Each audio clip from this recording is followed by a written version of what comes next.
Hello, how are things? Hello and welcome to No Pressure English with Kevin. You're very welcome to this episode of the podcast, episode number 10. Just a quick reminder that this is a podcast for intermediate and advanced English language learners, and there's a transcript in the description, which I highly recommend checking out, as it has a glossary with the most difficult words explained. That said, today we're going to talk about New Year's resolutions. So it is a new year, and happy 2026, incidentally, to all of you listening. Last week I put out an episode, it was the second part of a two-parter related to the Beatles and how the Beatles can influence your English language learning or act as a reference point. But in reality, we were just identifying that anything you can become interested in can be a gateway into different areas for your English study. So I'm going to talk a little bit about New Year's resolutions and the new year, because we are in a new year, whether we like it or not. We said goodbye to 2025 and 2026 has begun. So I really hope that it's begun well for you. So I don't know. Look, at the end of the year, for some strange reason, we go through this kind of self-assessment or self-evaluation, appraisal, or at least I think a lot of people do. And some people say, I want to do X, Y, and Z in 2026. This is my year. Other people think about it, but maybe they don't say it or they don't state their goals, but it's there somewhere, lurking in the background. So I want to talk a little bit about those goals, the goals that we set for the new year every year. It seems pretty much every year we're doing the same thing, and that's the reality of it. You know, these goals, we really should take them with a pinch of salt. They can't be so serious. In reality, you're probably doing all the right things. But I think the new year is just a reminder to say, hey, do more of that, or maybe I could add another 5 minutes to my practice, or to be more specific, more focused, more considered in our choices related to what we want to improve in our lives. So it should be done without pressure. So I have to admit that I used to think that New Year's resolutions were absolute bullshit.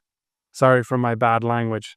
But yes, BS, absolute nonsense. But this year, I wanted them to be very well thought out and specific. So for that reason, I sat down, I wrote them out, and here we are. I'm talking about them now. Although I'm not going to talk only about my resolutions, I'm actually going to first discuss a survey that was carried out in the United States, related to New Year's resolutions. So there was a survey done. People love surveys, eh? But first of all, 70% of people said, I don't make resolutions. Okay, I'm calling bullshit on that, or I'm saying I don't believe that. I think some people keep their resolutions to themselves. Of course, some people don't make them, and that's fair enough. But I think some people keep their resolutions to themselves a little bit, that is. And maybe they're a little bit guarded.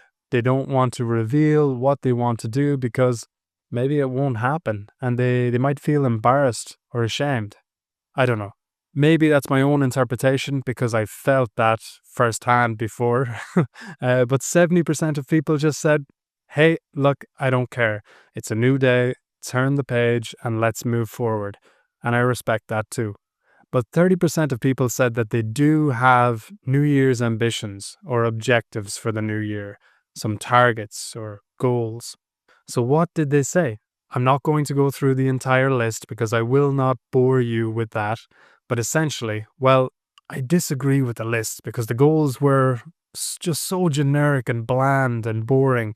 And life should not be like that, nor should your goals. They're very vague. There's no real detail to them. So for example, we have on the top of the list, or at the top of the list, essentially exercising more. Being happy is on the list, which is, it's a goal, but is it a goal? Then we have eating healthier. Okay, at least there's more focus or awareness in that goal. Number 4 is saving more money. Then we have improving physical health. And then we have mental health, taking care or improving one's mental health. I actually like that this one's on the list because it's cool to see that there's more awareness in society over mental health issues. And I think on the survey, I read that people under 45 years of age were twice as likely to make New Year's resolutions. So that means that there is a shift, a dramatic shift in perspective among young people towards mental health issues and an openness to discuss them, which is progress. So we also have spending time with family, learning something new, and praying or general spiritual activities or investigation, which is also cool. All right, so you could really group these into 4 or 5 different categories. There's physical and mental health and well-being, finances, career advancement or job satisfaction is there a little bit lower on the list, spirituality and relationships, etc. So yeah, you could group them into these categories, and you could make goals from these categories, which I know a lot of people have done already, and it's nothing new probably to a lot of you who are listening. You know, all goals should be SMART, to reuse or reutilize an old acronym that everybody uses in the business world. But let's face it, it's true and it's applicable to our lives when we really investigate. So a SMART goal, what is it? For those of you who don't know, it's something that is specific, measurable, achievable, realistic, and time-bound. So I think when I look at the study and when I think about SMART goals together, maybe the idea is, hey, dream big, but have SMART goals. Or dream big, but plan SMART. Be accountable. Be accountable is probably the most important one because we make these goals and then if they fall by the wayside or if we don't do something that we said we would do, then we start beating ourselves up or we start feeling a little bit of shame or guilt about failing. So we need to make small, reasonable goals, things that we can achieve so that we feel good, because the whole point of these goals is to feel better. It's to feel better about yourself. So if you are making goals that are too ambitious and then you feel terrible, it's counterintuitive, or it goes against the idea and it undermines your own feeling about life in a sense, or progress in life in a sense. Okay, so I'm going to share one of my personal goals for 2026, and it's a simple goal. I want to improve my reading skills, my pronunciation, and my vocabulary in my target language, which is Italian. So anybody who listened to episode 3 might remember that Italian is the language that I am focused on currently. So it's a simple goal that I have. It's very specific. I want to spend 10 minutes every day reading out loud in Italian. Any words that I'm unsure about when it comes to pronunciation, even if I know the word, it happens very frequently to me that I know a word and I have a doubt. So I copy and paste it and I Google it and I listen to it. Then I repeat the word to ensure that I have the correct pronunciation. Then any new words, of course, I copy and paste them and I look for the meaning. But I try to go through it first and then just go through it again, maybe the next day, to look for more specific vocabulary that I'm lacking.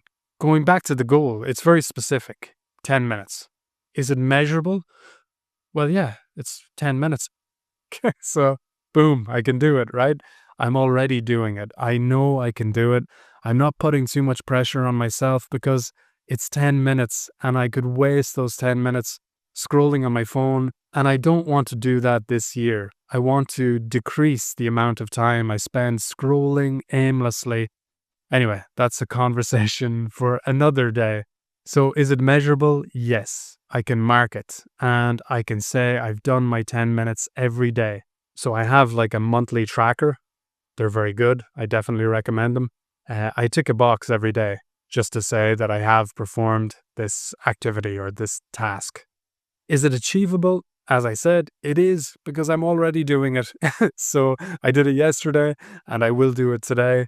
No problem. Is it realistic? Again, it is realistic because I can fit it into my day.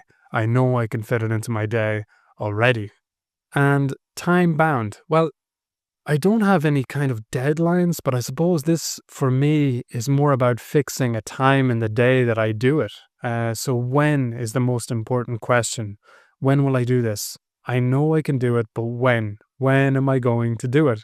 And that's crucial. You make yourself accountable for your goals, choosing when. You can have abstract ideas about, I'm going to be great, or I'm going to run a marathon next year, it's my year, blah, blah, blah. But if you don't do the preparation and you don't do the 3 kilometer here and the 6 kilometer there, and you don't decide when you will do them, then you're never going to run the marathon. Okay. The same idea. If you don't do 10 minutes here and 15 minutes there, you'll never see the real progress, or you won't feel the progress.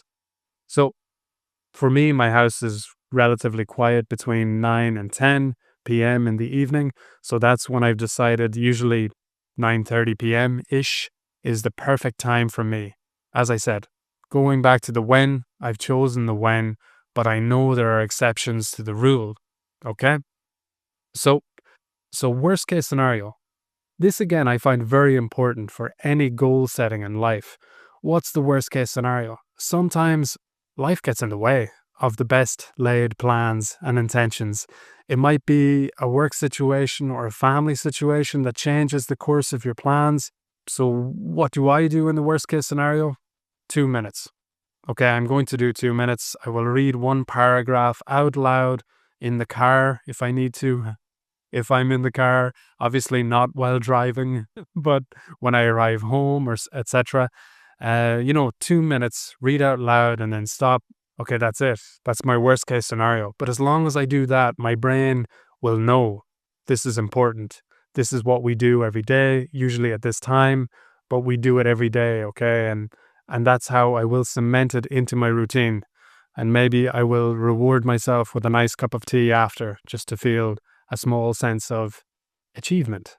So, do you have any SMART goals for 2026 or in general? What's your overall goal for the year?